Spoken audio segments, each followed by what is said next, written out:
The high level version of it is they automate the coding, then they automate the rest of the research process, then the pace of progress accelerates dramatically. They get to superintelligence. They're working with the government, specifically the president, the executive branch, naturally wants to control this technology and otherwise wants to use it to beat China and integrate it into military and so forth.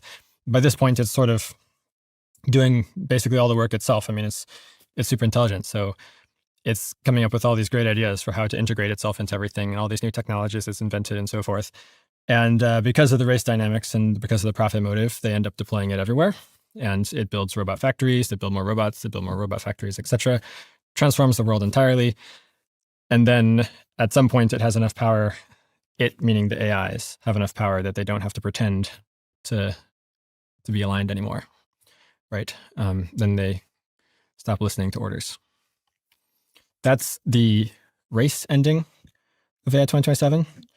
We also wrote a sort of different branch, which is the slowdown ending, which was intended to sort of illustrate the concentration of power issues that I mentioned previously. So what if hypothetically the alignment issues get sorted out sufficiently quickly? Like what if it turns out that like it's not too hard. With 2 months of slowdown, we can figure out how to make the AIs robustly do what we want and have the values that we want them to have.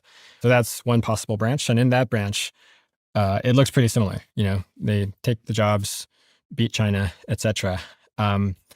But instead of the AIs ultimately killing everyone, they create this sort of amazing